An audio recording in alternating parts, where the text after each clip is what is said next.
All right, ready? All right, welcome everybody. Hi there, my name is Alicia McPeek and I want to welcome you guys to our Girls Club interview presented by Women, Wealth, Wine, and Wellness.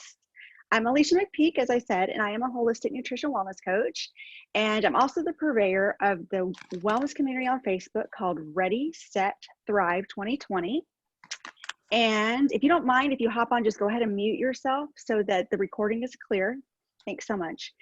And as well as the fitness versus wellness and the women, wine, wealth, and wellness pages on Facebook. Plus, you can find more interviews like this, as well as information on wellness, nutrition, mindset, and overcoming on my YouTube channel.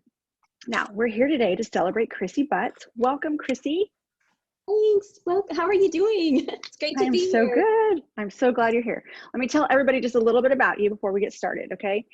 So we're here to celebrate Crissy as our Girls Club interview today. And Crissy is a happiness coach. The first time I ever heard of a happiness coach was when I found out Crissy was a happiness coach. She's also an author and world-renowned speaker. She is a wife, a mother, and entrepreneur. And one of my favorite facts about her is she actually spent, how long? It doesn't say how long. She lived in a cabin with 4 boys and no running water in an outhouse. Like, I don't know how long, we'll have to find that out. But she also has helped her husband launch a limousine company, which in 5 years was $1 million company and awarded the company of the year. Crissy's been married for 33 years. That alone is quite a feat, or 30 years. And she's been married to the love of her life and is the mom to 5 children and 15 grandbabies. And at this time, she's preparing, well, as soon as we can travel again, she's preparing to visit 3rd and 4th world countries in Africa to study their happiness, preparing to give her first TED Talk, as well as speaking all around the world as soon as we can travel again, right, Crissy? Right. Okay, so before we get started, I know we have an agenda and things we want to talk about. I just want to remind everybody again, if you hop on, please just go ahead and mute yourself so we have a clear recording. Okay, so Crissy, so before we talk about the things that we decided we're going to talk about, let me ask you this. Tell everybody what you had for breakfast this morning. I had bacon and eggs. Good for you. Awesome. Okay, great. Okay, anything else you want to say about that? No, I just had bacon and eggs. Bacon and almonds. Very nice. Okay, so let's just get everybody kind of familiar with you. We're both outside of the Houston area, but tell us about where you come from. Where did you grow up? What was your life like? Like, give us a little bit of background on you. Okay, well, I grew up in a small rural town, 200 people, 2,000 cows in Venice, Utah. Teeny little town. And I got married young, about age 19, and I became a cosmetologist, and we traveled to Arizona and to Nevada and California. My husband joined the Marine Corps. Then after Desert Storm, we went back to Utah. We established a sign company, a printing company, and life was practically perfect in every way. I was near my family again, 6 sisters, 1 brother, grandmas, and it was just fun. There was lots of estrogen and lots of fun things that were going around. It was fun to hang out with all my sisters. And I have 4, together, we have 4 boys, and then my husband just got that crazy sort of like almost midlife crisis where he's just like restless, and he said we should just go to someplace new, and he wanted to sell our printing company and move to Alaska.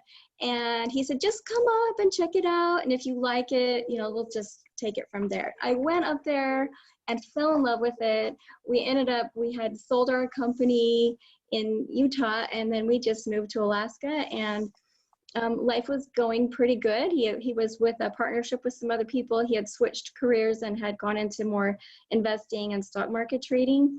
And then after a series of unfortunate events, we ended up having to downsize. We had really, when you come from a small town, those relationships you develop with people are, for me, they're very integral, and we didn't want to damage the credit that we had, the relationships we had with our bankers. The company that that bought our company in Utah, they had started defaulting on all the payments.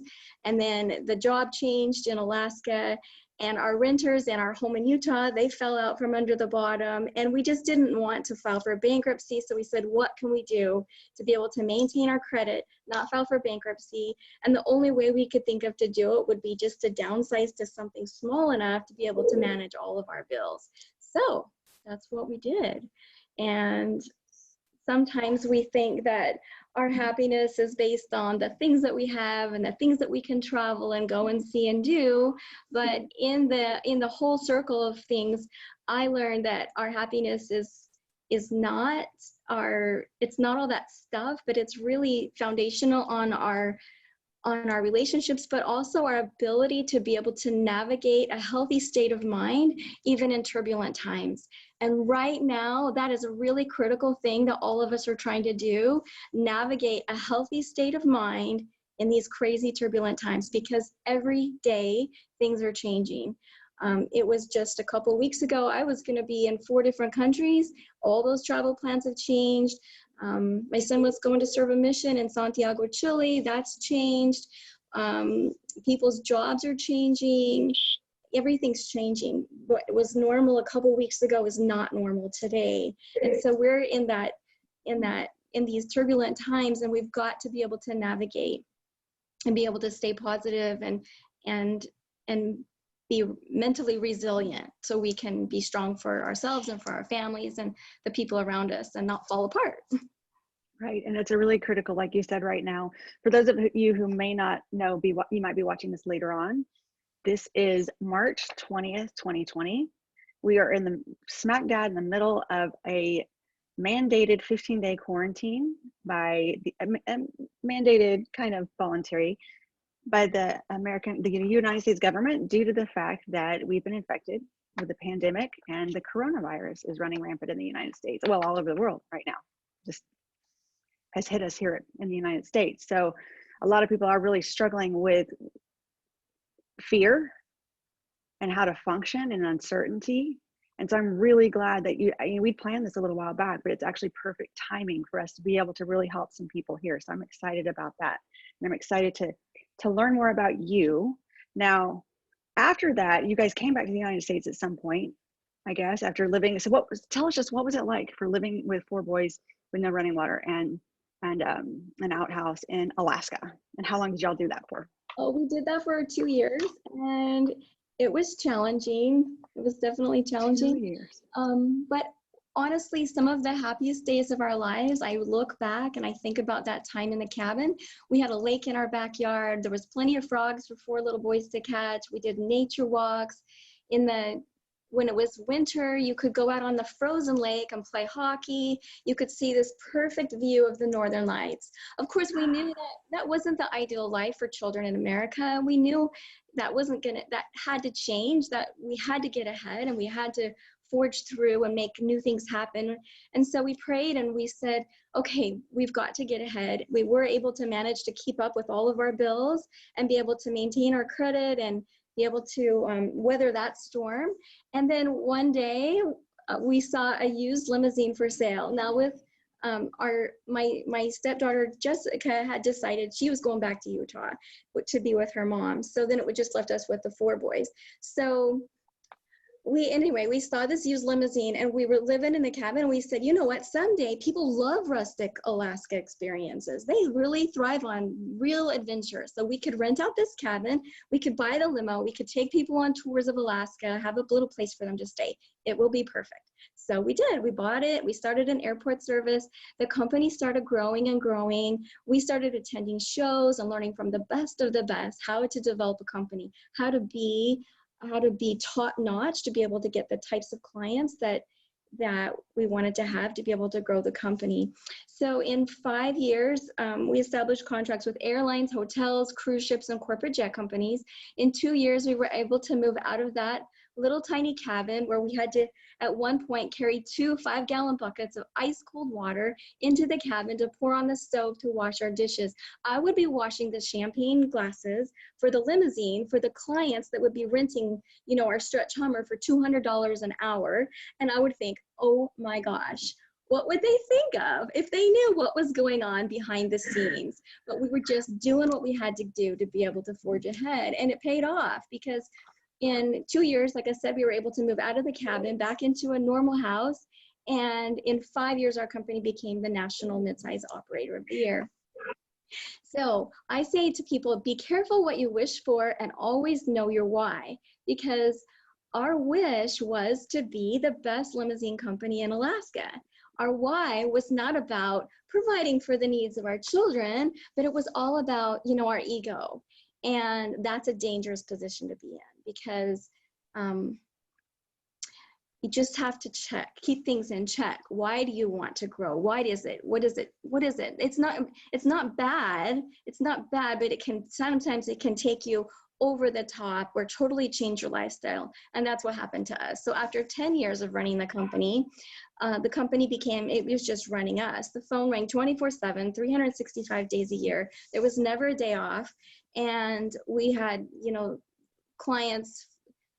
I knew I couldn't drop the ball on the Sultan of Saudi Arabia and the Vice President of China and all these super important people. But the most important people in my life, I was dropping the ball for. You know, the confidence of my kids or taking the time to show appreciation and affection to my husband. All those things were getting pushed to the back burner because I was so worried about all these great and important people that we had to service.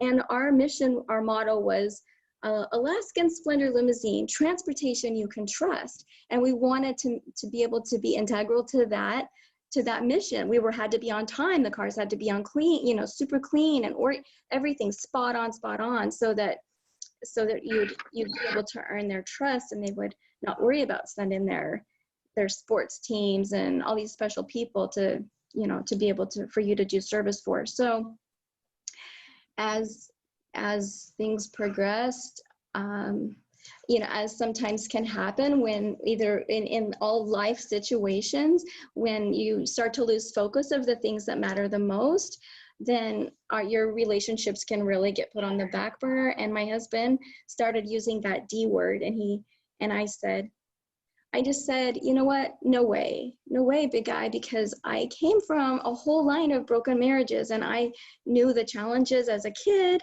And I said, I don't want to pass this on to my kids. So I might be losing my sizzle and buddy, you're driving me nuts, but we've got to figure this out.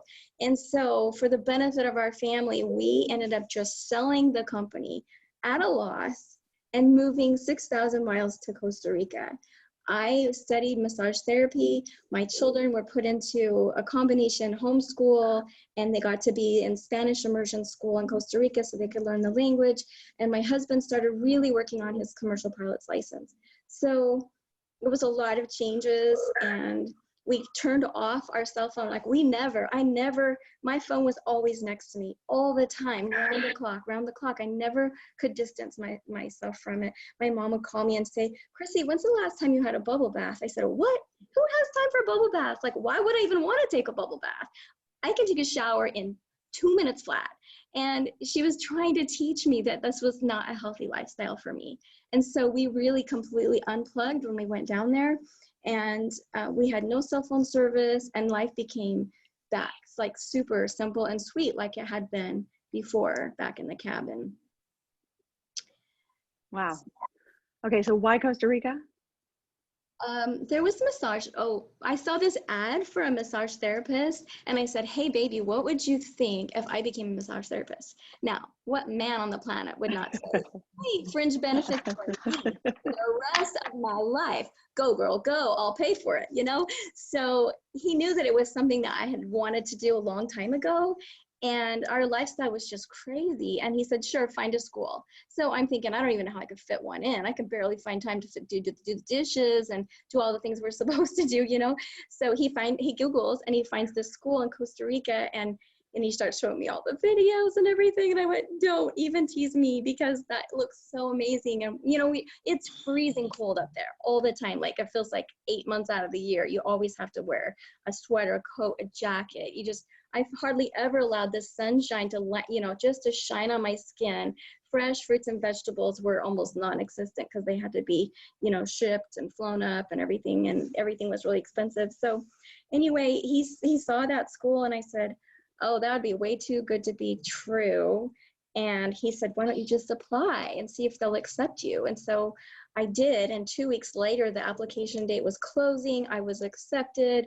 And we flew down there, just him and I, to go check things out. And I said, okay, well, I'm not going unless you're going, because I'm not going to go. That my family is the most important. So it's either all of us or none of us. And our company were actually able to piece right out and sell in different chunks and different divisions in order for somebody else to be able to manage it. So that's what we did.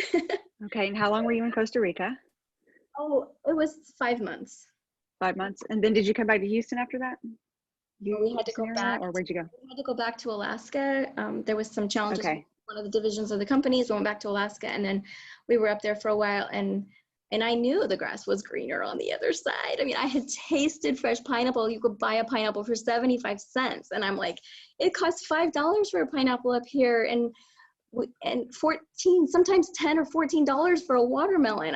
And I just really miss that outdoors and all that tropical beauty. And so anyway, we just knew that it was time. We felt stagnant, like we weren't growing. Sometimes a plant gets root bound, we get root bound too, or we get just stuck. We're not growing in our own pot, and we have to be transplanted out. Take that plant out of that pot that you're not growing in and put it into a bigger pot or a different pot, so you can grow and you can stretch out and you can start to bloom and blossom and flourish again. And that's what happened to us. So when we were thinking of where to go, we're we're very entrepreneurial. We've moved and gone to different places and had lots of different companies. And so I was open. East Coast, West Coast, Rocky Mountains, I'm totally open.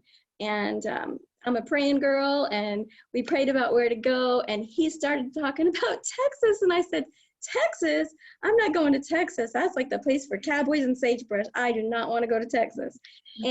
But it was like really strong that's where we need to go. So there's 964 odd cities in Texas. Okay. So how do you know what city to go to? Again, we just kind of pray, like, okay, here's the map. Here's the map of Texas. Where do we feel drawn to? Like, if you can just give us a little closer direction, because that's a pretty big state. Alaska's bigger, but it's still a big state. And we get really drawn to Tomball. Now, let me tell you my conversations with God. Tomball, that's the dumbest name for a city. I don't want to go to Tomball. How about Magnolia? That sounds a little sexier. Or the Woodlands. or Spring. Just how about any of these cities? But I kid you not, that was like what I truly felt in my heart.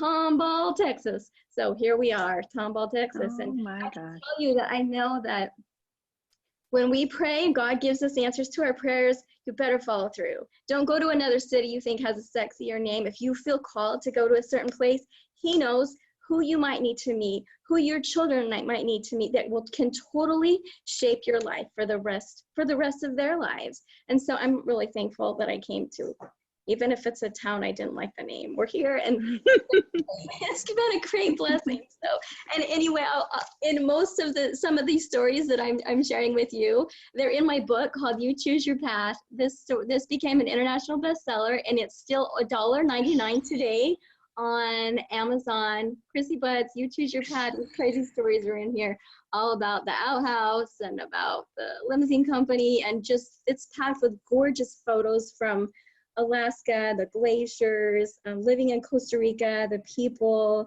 the ocean, the iguanas, and so it's fun. And I share nuggets of my faith and the lessons that I've learned along the way. And anyway, it's a fun little Sounds book. like it should have been named God Chooses Your Path, but okay. So what I heard from you is that we've all recently been root bound, and we've just been transplanted. So now we get to flourish and blossom. So real quick, as we get ready to go into your 8 parts for critical connection at this time, tell us what a happiness coach does. Oh, I love to share tools and resources with people, also with companies, to help them get unstuck, to help them in their relationships, to help them in their personal life, and just to look through maybe a little bit different lens. Of course, gratitude is really important, but our connections are too. And this is a time right now with everything that we're going through. We have to stop and think, when's the last time we laughed? Or what I struggle with a little bit right now, I feel like we have to be honest and open and talking about some of the feelings that we have inside. And Alicia and I, we were kind of talking earlier, we didn't realize how we're kind of burying them, and we're not talking about them. We're kind of like shoving them down because we don't know how to deal with them right now. So one of the things that I've been struggling with is I'm kind of retiring as a massage therapist, but I still have my clients, and some of them will say, no, we need to do that, we need to do the social distancing thing. So I'm going to cancel this week, or we're going to wait a while. But even the clients that I do see, or even people that I can connect with a little bit, where I would normally have a handshake or have a hug or something like that, or all that physical contact is kind of being stripped away, and I miss it. So I have to be open, and it helps me to be able to talk about it. I want to give somebody a great big hug. There was this girl at church, and she's from Germany. That woman, she gives you the biggest, sweetest hug, and you just feel so I don't know, so connected and so happy. Just her hugs just make you feel that way. And so I miss that physical connection. So I think we have to address what we're missing and what we're struggling with, what stresses us out and frustrates us, all the unknowns and some of those kind of things. Yep. Yeah, I did. I had my first, like, what I would consider a panic attack ever the other day, and I didn't know what it was. I just couldn't breathe, and I'm like, what, do I have the coronavirus? And I don't normally think like this, and I didn't feel stressed out. I didn't feel like I was panicking, but I went and laid down and prayed and breathed and kind of meditated, and then I was okay. And I'm like, wow, I had a panic attack, and it's not even conscious. It's not even on the forefront of my mind. It's just there, and it's happening to all of us. Mm-hmm. So that's where you come in. So you have eight important, critical ways to connect. And you can start any place that you want. Okay, so the first connection I think it's very important that we don't disconnect from is from God. It's very easy to let the 24/7 news blasts that are going on all the time, around the clock. It's the only thing we're hearing about is coronavirus, the deaths, the number of count. It's like, is that the only thing in this entire world that's happening? It's not. And so I feel like we've really got to stay, if, those who have some faith, stay really connected to God, because he can help us, and in positive, uplifting music. And if I can just turn off the channel and maybe turn on some good, uplifting music, messages that are filled with hope and encouragement and just that positive outlook, that's really important for us to do. So whether it's prayer, or it's your faith group, or online church, or scriptures, or meditation, uplifting music can be really, really helpful during this time. So I'm gonna go backwards one, and then we're gonna go forward to the rest. I feel like a lot of times, so the next one we're going to just jump to is life-giving foods, because I know that a lot of people that are in Alicia's tribe, and in the people that she resonates with, she teaches and she coaches and she helps, this is a really important thing, is to connect to life-giving foods. And I just noticed I've been sugar-free except for 24 hours this whole year. And I'm trying to maintain that and not go, it doesn't matter, like throw it all away. It doesn't matter. I need chocolate today. I need those peanut M&Ms. And I'm afraid that if I go to that for a source of pick-me-up or a stress relief, I'm going to keep going to it. And it's not going to make me feel any better. But if I can stay, like, let me have a green smoothie, or let me stay, make sure I stay hydrated. All those things are going to be really helping us to manage our stress in the long run. What we're fueling our body with is really critical right now, to fuel it with good life-giving foods versus junk or drive-by stuff, because we just feel like life's too stressful to go home and cook. Let me just do the Wendy's and Chick-fil-A or whatever. You can do that. I think we can do that sometimes, but we better have a balance. We better keep that in check. So, well, I don't want to intervene here, not to mention, critically, we have to keep our immune system fortified. And that life-giving foods is what does that. Raw plant foods is what does that. And sugar does the exact opposite. Will completely completely derail our immune system for a period of time. So, okay, that's my piece for that one. Okay, the next one to stay connected to is our family. And that could be the family that we're in our family unit within our homes, or maybe it's parents, children, siblings. I think we need to stay connected to our family. And even in this social distancing time, I think we need to reach out to them and say, hey, I know you got to be careful with the older ones, but bring some of them, or find occasions to connect with people that might live within 30 miles, 30 minutes of you, that you can have come over for Sunday dinner, or to do, because we need to talk, we need to communicate, we need to share and connect, or people are going to struggle with trying to deal with this all by themselves. So stay connected to our family relationships. And the next one is stay connected to your friends. Reach out to them and check on them. Hey, how are things going? How are you feeling? Anything that you need, anything that you're struggling with, because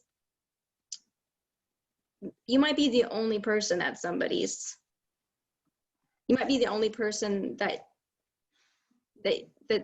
had check on them. So stay connected to your friends. And the next one is stay connected to your vision and your purpose. It can be a time right now where we just throw everything out the window and all we do is watch the drama. And we could be fast forwarding and progressing and moving forward and using this, we could call it this sacred time that we never would have had, because we would be busy doing running kids back and forth, or the regular things that we've been doing. Now all of a sudden we have this sort of sacred time where maybe we could just focus on what is our vision, what is our purpose, what are those things that we really want to accomplish in our lifetime, and how are we moving forward to being able to do that. Excellent. I love that sacred time. The next one is our talents, which is a little bit different. It's God's given each one of us specific talents, and using them in our own special individual ways. Maybe it's making somebody smile, making somebody feel validated, helping just maybe there's something specific you do in your work, in your career. Maybe it's nursing, healthcare, maybe it's being a teacher, but every one of us has creative ideas we can bring to the table within your own tribe, within your own people. Hey, I've got this idea. I saw something, there was a hospital in Oklahoma that said we could use somebody to sew face masks for the hospital. I raised my hand. I thought, oh, that's something I could do. That would be great. I'm not the best seamstress, but it's not too hard. There's things that I'm sure there's going to be lots of ideas going through people's minds of how they can nurture and connect with people right now during this time. So how can we share our talents, and if we are still have the blessing of being able to still be able to work, continuing to use those talents in our work communities, and or volunteer in whatever ways we can in our communities. So the next one is staying connected to nature. And I was really impressed yesterday because I was able to go down to one of my clients in Houston in the Galleria area, and I was observing that there was a lot of people out walking around. There was a lot of parents walking with their children, walking with strollers, walking with dogs. There's a lot of movement, a lot of people outdoors, which normally people are sometimes just inside hibernating inside their home. So it brought me joy to see so many people outdoor in nature. And that's going to be a great stress reliever too, and a counterbalance. Turning off the news and getting outdoors where we can be connected to this beautiful world. Try to observe the flowers. It's springtime. All kinds of new flowers and plants are blossoming and coming up. So, and yesterday I said, I need some plant therapy. I can't have hugs right now. I went to Home Depot and spent, I don't know, maybe $60 and bought a bunch of flowers. And yesterday I just got them all planted in the ground. And I thought in 2 or 3 months, they're already pretty, but in 2 or 3 months, they're gonna be really pretty. And had I procrastinated that, now I can have something to look forward to, like to look back on and go, I actually got some things done during that time, and I'm gonna enjoy them for the rest of the summer. So And the next one is to stay connected to your community, whether that's community groups or your tribes, the different community organizations, maybe different social groups that you belong to.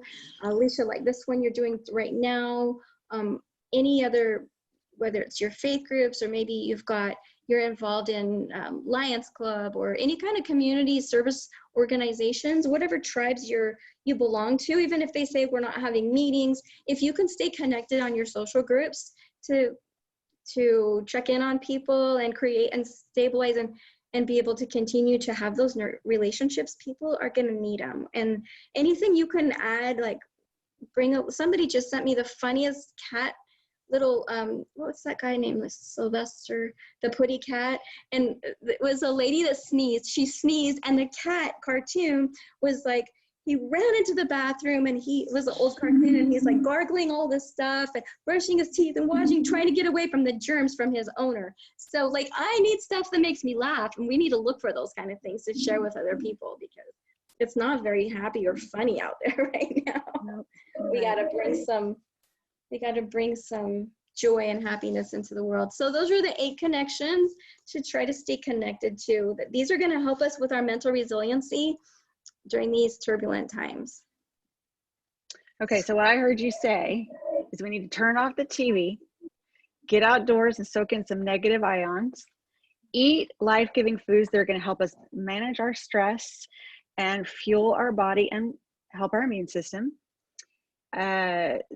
Use the sacred time to quantum leap your life forward. Take the time to be able to do the things that we don't always get to do. And I love the fact that you mentioned that people are getting out in nature, because people aren't just sitting in front of the TV there because they're having to be forced to find things to do because they're not able to go out in public as much. People are getting outside and spending time with their family and their kids and connecting, and then connect with people, all your social groups, your family, your friends, and people that might not get connected with if you weren't the one to reach out to them. So I love all of those tips and pointers. They're really, really good. I can't think of any that I could add myself. Let me see though. I have a couple more questions for you though, before we open it up to some other people. Okay, so you've gone up and down, you've had some up and downs like everybody does. And I personally feel like you talked about when we're replanted, we're root bound, we're replanted, and that's when we flourish. I also personally feel like it's during those times that are a struggle that we're having to grow. We're having to think differently. We're having to find solutions. I feel like those times, although they're the most challenging times, those are actually the most rewarding times.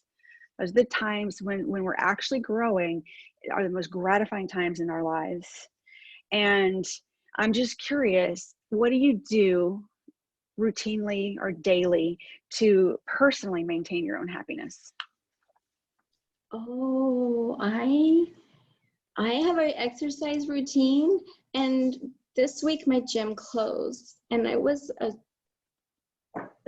actually had a little emotional meltdown when that happened, because it was a ladies' gym and I really enjoyed going there. It was my retreat place and all the women were always so happy and smiling, and it was just our little safe zone. And so when that was disappearing, I just went, I'm gonna have to maintain this on my own. And sometimes we change our routine and we have to really work on that. So I'm working on at least doing some of the same things I was doing there, trying to incorporate those and doing those here, going for a bike ride when it's not raining, or doing some exercise things I can do my treadmill here at the house. And so that's helpful for me.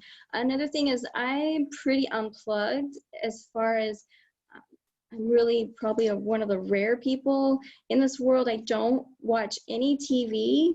I don't listen to very much, just regular radio. And I do like check up, I see like Facebook, a little bit of Facebook. I don't do Pinterest. So I have a pretty simple amount of things that I allow to filter in that could stress me out or give me additional anxiety. We have a station here called KSBJ. That's my go-to, because it's always putting positive, uplifting messages into my head and leaving me feeling uplifted. I take time out for prayer and for studying the scriptures. And so those kind of things really help me stay grounded. I think they attribute to my happiness. I know too that, there's a lot of people say, well, I do all those things too, but I'm not I'm not like a happiness coach, but I'm just gonna like bounce this off. Every single one of us is different. God made every one of us just uniquely different. And somebody else's strength might be engineering or math or teaching or science. Everybody has something different that contributes to this amazing, beautiful world. Those gifts are not mine. I was trying to figure out what is my gift. If once we can figure out that little puzzle piece of what it is he gave us, ooh, it's a really exciting time where we can start to move forward. And once I had heard a girl say, doesn't that, overheard she was talking to somebody else and she said, doesn't Crissy butts just make you sick? She is always so happy. And at first my reaction was, oh, I don't know how to, I don't know what to think about that. But then I realized that that's my gift. Like having a happy heart is just my gift. I can't undo it. It's just the way that God made me. And so all of us are different and all of us need each other. We can't have everybody, it'd be kind of weird if everybody was always super. We just have to have such a variety of all of us because we bring so much value to the table. I need people that are level-headed and that are grounded sometimes to like pull me down a little bit and help me think logically. So we just are all super, super different, and that's okay. Okay, I wasn't going to ask you this question, but since you brought that up, do you have any tips for people finding their purpose? Tips. Well, to me, the best tip would be to just go to God because he made you and he knows exactly what he's given you, what he's wired you with. And so ask him because he will reveal it to you. I could try to guess or have a coaching session with you, but only he knows. He really knows what It sounds like asking people around you might be a good idea based on the story you just told us too. Maybe what bugs somebody about you. But sometimes other people can see us when we can't see ourselves. That's a cool story. Okay, what's your morning? What's that? What's my what? I was going to ask you what your morning routine is. I bet you covered it a little bit here just a second ago. That's most of it. And I love to work on my business, just different business things and ways to grow and work on just developing. And I'd love to create programs and products. I'd love to share just a couple with you. Yep. So the sunshine strategy, I didn't quite finish, but I'll go ahead and share just a little bit more of this. Let me make sure I have a marker. So research has proven that our happiness level is directly related to three things: the number of close personal relationships we have, the frequency of positive interactions within those relationships, and having a sense of purpose. So if we were to take these 8 different connections and we were to say, in the last week, how many times have you positively connected or worked on the relationship or building these connections? So if it was your family, how many times did you actually go and serve them? Or your friends, you checked on them, texted them, called them? How about just pondering what your purpose and your vision is, or looking at your goals and reflecting on those? How many times did you do that in the last week? A lot of us probably have forgotten where we were going this year, with everything that's upheaving everything, but we need to stay connected to that vision and purpose. So reviewing what our goals and our objectives are. So every time we have these connections where we stop and think, or we work on and developing or connecting to all of these different areas, this sunshine, our light gets brighter and brighter and brighter and brighter. Now, if I was to ask anybody, even during these times or before, if I were to say, what's your happiness level on a scale of 1 to 10? And if someone to say, well, it's a 2, then we're going to go through this activity. Or even if they say a 3, and I'm going to say, whatever number you tell me, it's going to directly relate to what we're going to do in this little activity. Now, I want to share something. I've had 4 family members commit suicide. And so I have felt like, again, I've gone to God and I've said, why is this? Why are people breaking down? Why are people struggling so much? And is there anything I can do? I mean, I'm just a little Crissy, but is there anything I could do? If there's anything you could show me, I'd be happy to show it to people for free. I'd be happy to teach them. So this was the inspiration that I got. And I don't know if it makes any sense to any of you all, but I'm going to just keep on going forward, okay? So let's say you've got a teenager and she's really struggling with depression, or a 6-year-old right now, and he doesn't get to go to kindergarten and see all of his friends at school and his favorite teacher, and everything has just been turned upside down in his life. And you know that he is acting out and he's struggling, or maybe your husband just got laid off. Everybody's going to be going through different kinds of emotions. So we could just ask them, hey, on a scale of 1 to 10, what's your happiness level? Let's say they say it's a 2. Now, what would you like it to be? Life like 2 weeks ago, or 3 weeks ago, or 4 weeks ago, or 2 months ago, before we heard of any of this stuff. We want it to be a 10. We want it to all be over and life to be perfect back where it was before, or even better. So now we're going to ask them, what are your connections? How are you connecting with in these 8 different areas? Now, think back to the last week. How many times have you had these positive connections? If their happiness level is a 2, they're not going to have very many of these. They're going to maybe having a hard time identifying their connections, or they're not proactively working on each one of these things. Now, we know that we cannot get light from a dead flashlight battery. We can't give light to anybody else. We can't spread forth happiness if we are burned out, stressed out, worried, and we have to recharge. We have to recharge. And the only way I know to recharge is by doing positive, healthy things to recharge. And so they're different for everybody, but a few of them might be some of these things, like going for a walk in nature. If you have a pet, like spend some time like wrestling with that dog and rubbing him behind the ears. And so maybe it's a pet, or maybe it's planting the flowers in the flower bed, or maybe you like to do family history, or we're limited on some things, but that doesn't mean that everything has disappeared from us of things that we can positively do. Maybe we can't go to the gym, but we can still walk around the neighborhood. Or maybe we can't, maybe the teenager, maybe she can't go to the high school prom, or she can't go hang out with all of the girls that she used to, and everything has totally just changed. But maybe there are some other things that she can do, or ways that she can connect with them. And so anyway, each of these, as you recharge, any of these things, the more times that you do them every single day, the brighter your sunshine. You recharge, so you have something to be able to give back to other people. So if we go back to the person who's struggling and their happiness level is a 2, this is not going to be very bright. There's not going to be very many little sunbursts. There's not going to be very many of these. They're not going to be able to really say, yeah, I've really thought about my vision and purpose. Or maybe they're just scrolling through social media, but they're really not stopping to check on their friends. Or maybe they put a ha-ha or a like. That's not real connection. How about we pick up the phone and call them? Hey, how are you doing? Just checking on you.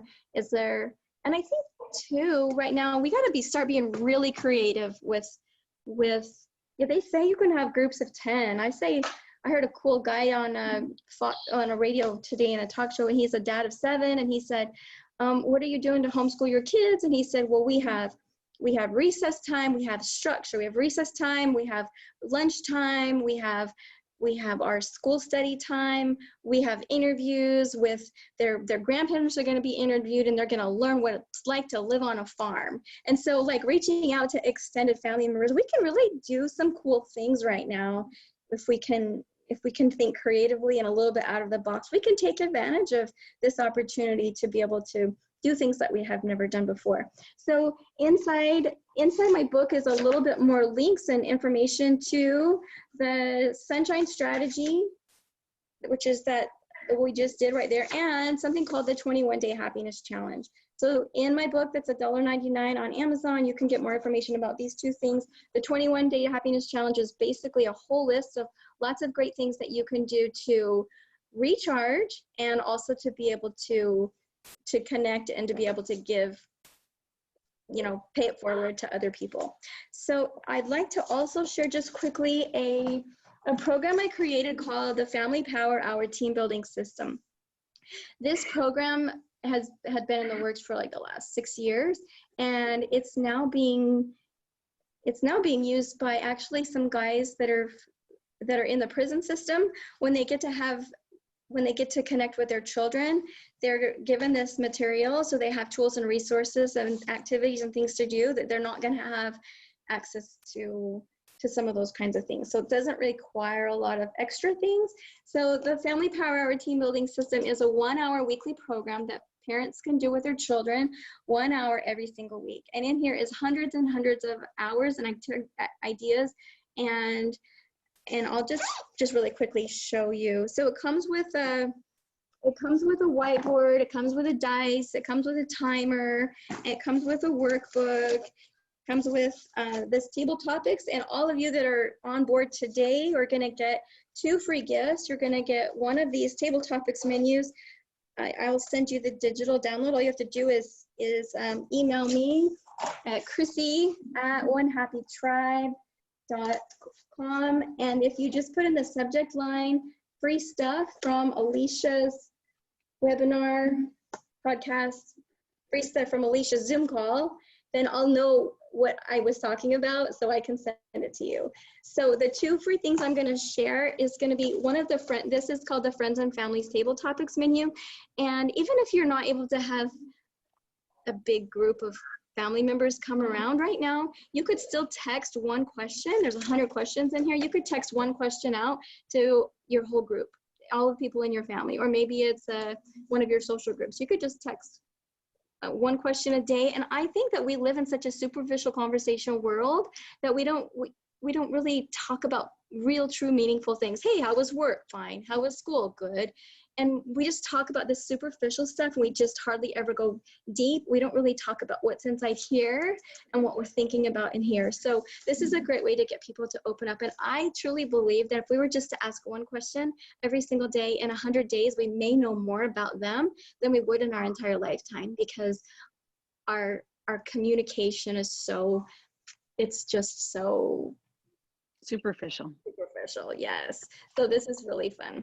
And then, so that's a tool everybody can have. And then the other one is inside the team building program. And I have 2 different team building programs. Well, I created this one for families. I also created one for the workplace. So this is the workplace, and it has totally different activities than the family one does. But what I'm going to share, the additional resources I'm going to share today, is going to be the 12 different team building activities that you can do with your family. And they're like silly things. Like, I'll just read a few of them. Some of my kids' favorites are 2 truths, 1 lie, card houses or villages, the human knot, gum art, show and tell, treasure hunt, frozen t-shirts, positive name power, photo album night, negative to positive. So these are just a few of the activities that are inside here. Now, if it's okay, really quick, is it okay if I just show you? Yeah, we're still good. Yep, you're good. And then we can open up for questions. So the Family Power Hour, everybody in the family would get, or if you imagine if this was at the workplace, because it works both ways. So everybody in the group is going to roll the dice. Whatever you roll is going to be the activity you're going to do. There's 6 different activity cards. They're timed 5 minutes, 10 minutes, or 15 minutes. And there is a scorecard if you want to keep score. Scoring would be like, there's no cell phones allowed, everything has to be shut off, and we need to maintain a positive attitude. All grumpy attitudes are left behind. So the first one is create a family, share your family mission statement, have a song and a prayer, and the total amount of time is 5 minutes. And if it was for the company, it would be your company mission statement. If you do not have a company mission statement, or of course you would, or your family mission statement or family purpose statement, there's an idea of how to create one on the back. The next one is called the Family Council. For a company, it would be a small little council that you have within the company. So the Family Council it's 10 minutes long, and it's not a gripe session. It's not a time for like, how come nobody's picking up their clothes on the stairs and the dishes aren't getting done? It's not a gripe session. It's really important that we keep it positive. It's a time to share compliments, and there's inside the workbook is a sheet for compliments that can be kept on the fridge, because a lot of times we have really cool things we want to say to our family members, but it's like so fleeting. We're so distracted. There's so many things going on. We don't write them down. And the saddest thing of all is when we think a compliment and it stays buried in our mind and it never gets spoken. It never comes out of our mouth and into the ears of the people who need to hear it. So many compliments are just, they die. they die and they're never spoken. So this is a little tool to just help people. Hey, mom made the best lasagna, or big brother helped me with my homeschooling work right now, or whatever those might be.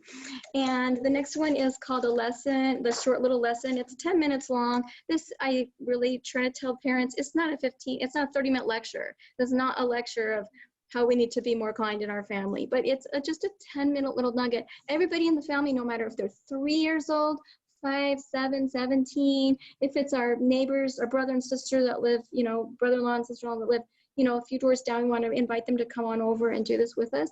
That's also fun for family reunions, but everybody, no matter what their age, can do these short little lessons, and all the lesson ideas are inside the workbook. And then just quickly, we talked about the team building activities. This is the funnest one. It's 15 minutes long. It's really important, I think, that we stay connected in our community, and we're aware of what's going on. And so a little service project, this is 10 minutes, and it might not be super big, and or maybe your family can take it to a bigger level, but it just does start small kind of a thing. Like we have 10 minutes, everybody run upstairs, grab 3 shirts that you don't wear anymore, bring them down, put them in the basket, we're going to take them to Goodwill. Or we don't know our neighbors 2 doors down, they just moved in like 3 or 4 months ago, we've never even gone over to meet them. I've made a plate of cookies, and we've got this little timer going on so that this does not get drawn out and start to bore the kids. It's got to be timed, 5 minutes, 10 minutes, or 15 minutes. So maybe your 7-year-old is timing it, and they go, time is up. Okay, well, you said we're going to take the cookies to the neighbors, but what if that neighbor starts going on and on and on and on? You can say, we have a 10-minute window. We have to be back. We're playing this really fun game. We just want to come over, introduce ourselves, and meet our neighbors, and then go back before the timer goes off. So it just keeps it snappy and fun. But there's 12 different really fun, crazy service project ideas on the back. And then the last one is the combination 2 parts. It is called the treat and the table topics. Table topics, you know, I shared with you before. It's the 100 different questions. You're going to choose whoever rolls the dice and gets this activity. They get to ask 1 question to everybody in the family member. They get to pick the question. And I just encourage parents, let them have the ownership. This is a great tool to be able to build leadership in our children, our families, and allow them to have the ownership of choosing that specific activity that they want. Inside the workbook are like some really fun recipe ideas. Let them, if you have the ability to do it, let them choose which activity or which treat that they want to do. So they're still on a timer. It's 10 minutes. So this is the 1 hour family power hour, and this is a great program to help families laugh more, talk more, play more, love more. My kids are all out of the house now. I'm an empty nester, but I bring them back home and say, we're gonna do the family power hour. And sometimes, you know, we've been doing it for a while. So they're usually really but they pick sometimes they pick the same fun activities over and over. But the kind of laughter, it's like organic laughter. It's not forced. It's not just sitting around watching a movie. And the more sensory activities that are involved in an activity, the deeper it imprints into our memory. So the typical Friday night pizza and a red box is going to be, it's not very impressionistic. We're not going to remember very much from that specific activity. But right now is a whole new space and time for us right now. We have a little bit less distractions. We have a little bit more time to put into other types of things and building meaningful relationships right now. So I'm not going to say it's a blessing, but it could be a little bit of a gift. We can use it that way if we choose to, and strengthening our relationships can be a great way. So this is a fantastic tool. So let me just share with you that this whole thing is available on digital with the workbook and the table topics and the table topics, and there's some other little fun things in here. So all this is available on, it's $29. No, it's $27 for all these for the digital download. And if you want the print version, my new bags are on order and they'll be here soon. And it's $75 and you get this and the digital all together. So that's and it also comes with another book, which is called 50 Ways to Strengthen Families in 50 Days, which I thought I had right here, but I don't. So wow. Anyway. Okay. As we wrap this up, tell everybody where they can find you. You can find me on Facebook. I have a group called Happy, Love to have people join the Facebook group and share things that make them happy. My Facebook page is Crissy Butts, and my email or my website is Crissy Butts. No, it's I have several. Okay, One Happy Tribe, and then it's my email, Crissy@onehappytribe.com. One Happy Tribe. This was really valuable and really fantastic, Crissy. I've never heard you do your whole thing all the way through, and it's amazing. I'm very excited that we had you on. Let me let everybody know before we open for questions. Next month, you're gonna sample your TED Talk with us. So look forward to that, everybody. Crissy's been preparing, and she will be going on tour with her TED Talk as soon as it opens back up again, as well as all around the world to do other talks. And be looking for that so you can hear her. You can tell she's going to be amazing. She's so much fun, and she has so much value to add. I just want to encourage you guys all to go and create a magical life.